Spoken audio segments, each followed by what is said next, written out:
How's it going, Maeya TV? I'm Quincy Kahi, and today I'm here at the 2024 San Diego International Kids Film Festival, and I'm here with Christina for her film Free Lunch. How's it going? Great, I'm happy to be here. Well, so since we're here at a kids film festival, first question I wanted to ask was there any formative films that you saw as a child that inspired you to become the filmmaker you are today? So, I used to watch a lot of black and white movies with my parents. My dad loved the black and white movies, but particularly Free Lunch is a kids noir movie. Oh. And what drew me to this project as my directorial debut was really the movie The Bad Seed. I loved The Bad Seed. The Bad Seed was about this little girl who had like the perfect environment. Well, for her it was the perfect environment, great loving family, but somehow she was the bad seed. She killed a little girl because she wanted the medal that she received, you know? And Yeah. and while Free Lunch is really not a murder or anything, it doesn't have murder in it, or does it? Just kidding. I'm kidding. No, it just really, I loved, it was like almost Alfred Hitchcock-esque, but Free Lunch had kind of similar themes, you know, and so that's what drew me to choose Free Lunch as my directorial debut in the end. Yeah, so then going off of that, what made you decide to, as a directorial debut, to choose a kids film? Well, in particular, so I have 3 children, and I actually in the past I started off as a screenwriter, and then I produced movies, indie movies, because I didn't want to wait for someone to greenlight me. Of course. So then after that, like I wanted to take that and really see that vision all the way through, and so I decided to start to direct some pieces. Exactly. And so in particular, Forrest Hartle is the writer, and he and I went to college together, and he approached me and he emailed me and said, what do you think of doing this? And I, when I'm writing, there is on my wall the Diary of a Wimpy Kid poster, right? Really large. And I had been wanting to, after all these years of producing movies, I had wanted to make a movie that my kids could watch, that I could go and watch with my kids, because not all of the movies that we've made, like, the kids can watch. There are some bad words and whatever, so, but that's in particular, like, I wanted to make a family movie that I could watch with my kids. I love that. That's so lovely to hear. So then, going all the way back then, as a kid growing up, when did you first kind of get interested in film, and then maybe your first job experience getting into the industry? So when I was a kid, I come from immigrant parents, and so I sort of assimilated through sitcoms. I would watch like reruns of Three's Company or Different Strokes, and Cheers, Cheers, like all these sitcoms. And so I really loved acting, right? I actually began acting in high school, but I was always wanting to write. When I was a kid, I really wanted to be a writer because I was a good reader. And so it all kind of just transformed, and I got back to writing, and then I decided that there was a bigger reach than and when I started acting, I decided that there was a bigger reach, a bigger audience through movies rather than theater. Because the movies live on, and performances really only about 2 weeks. You put it on. So I started writing short films, and then from there I again started producing movies, and then now I'm here. So then, I know that you brought a crew here also with you. So with that, being a former screenwriter, being a former producer also, how did it feel being the director now, being on top of everything? Did it feel like you could still dip into those different aspects, give pointers, and still have influence in that? Or did you allow your team to kind of have free reins and then you were to put it all together? That's a really good question. Thanks for asking. So when because I'm a really strong producer, and I actually was also, while I was getting into filmmaking, I was a teacher. Oh, really? Yeah. What were you teaching? Middle school, 8th grade. Yeah, and so I did that for over a decade. Wow. While I was writing my movies. So I would write after school. We would produce movies on my teacher breaks and stuff like wow. that. So when Forrest approached me, Forrest I think had maybe done short films, but had never produced anything bigger than that.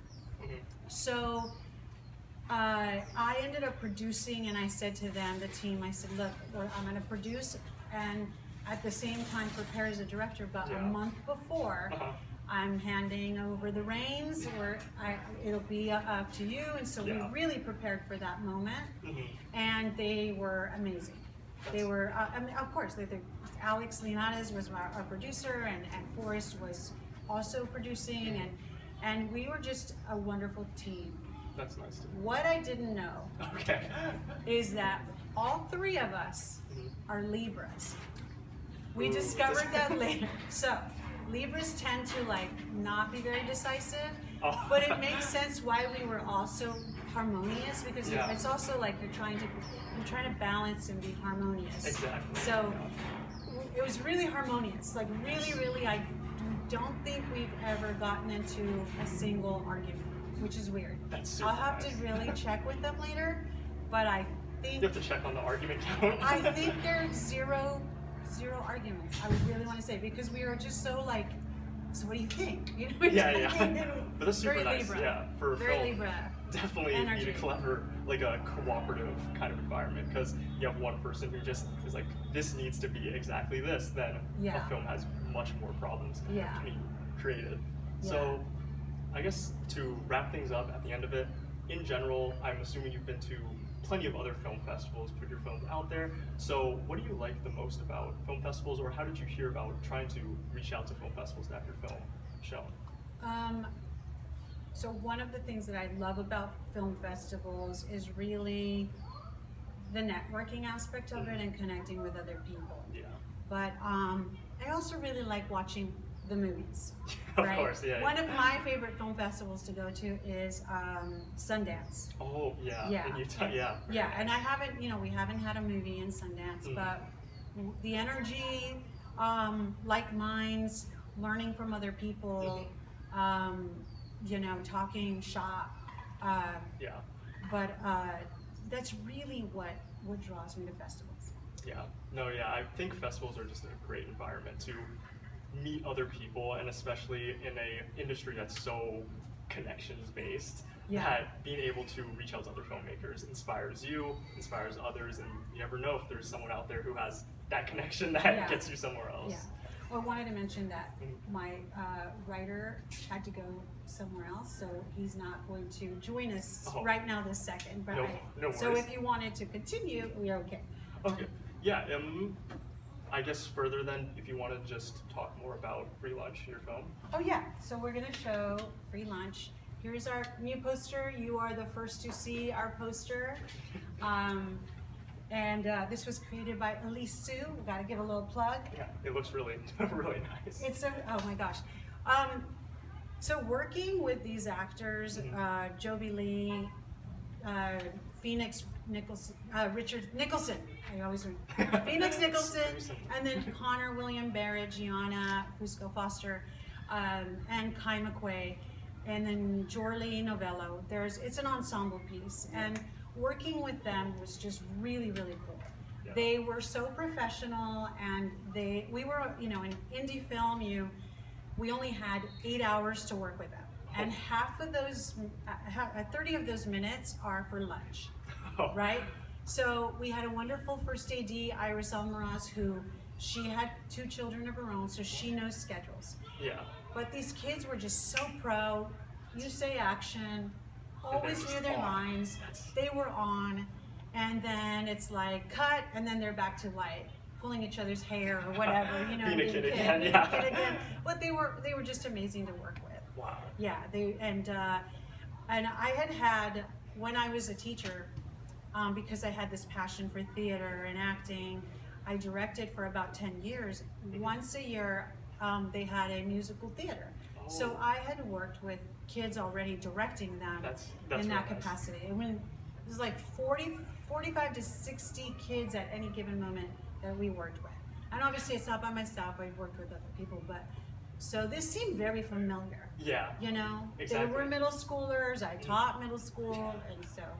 Yeah, no, it just seems almost like a merge of your two passions, where it's Completely. like teaching with kids and then having film in the back pocket, and then being like, I can combine these two avenues and create something totally new. Yeah, So completely. I know you kind of touched on it already, but yeah, the aspect of working with kids, I assume now that you would be in the future willing to work with kids again. Oh, always, always, Yeah. always. It's a challenge. Every producer, every filmmaker will think twice because of those schedules. It was 8.5.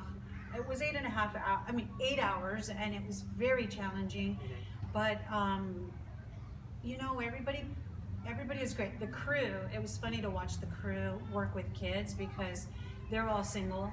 Oh. They're all like in their 20s. Yeah. And and so our first AD, who's a mom, carried a whistle.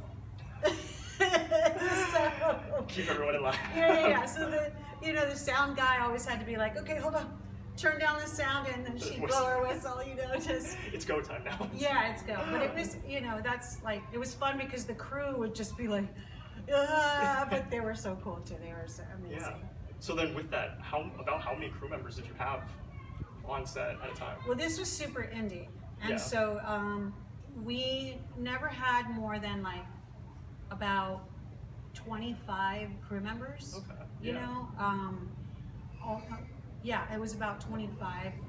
That's super small. Yeah, I mean, very small. 25 is like the art department and some. No, yeah, thinking of big Marvel movies, Yeah, it's like oh, thousands of no, people no, just yeah. around. Yeah. Yeah. So then, I guess, ending-wise, do you have any other films or projects that are coming up in the future that you're getting towards? Maybe projects that are your own projects, or projects that you're hopping onto someone else's project? Maybe someone else wrote a story that you want Yeah, to direct. and so I wear different hats. Again, I'm a writer and a producer, and as a producer, I produced a movie called Say a Little Prayer, and that one stars Luis Fonsi. He's a Grammy Award-winning artist who Wow. sang the song Despacito. Yeah, impressive. Yeah, so he is in our movie, and that actually is going to be being released, I think, in November around Thanksgiving. We're gonna announce like official details, but exciting. that's a big one for us. Yeah, wow. So I do indie films of all like budgets. Yeah. So this one is still an indie film, but it's definitely a bigger budget than offering free lunches. Yes. Well, I think that's our time here at the 2024 San Diego International Kids Film Festival here with Christina for free lunch, and it was amazing to be able to talk to you. Thank you. I just want to give one plug to Free Lunch. Yeah. We just found a distributor, and so very, very soon it is going to be available, I think, on Google Play and whatnot. But please go to freelunchthemovie.com and sign up so that we can let you know when it drops. If you're not in San Diego at the time and cannot come here. But we hope that you enjoy our movie. Yeah, awesome. Okay. It was so nice talking to you, Thank you and for having that me. was our time here at Maeya TV, and we'll see you later. Bye.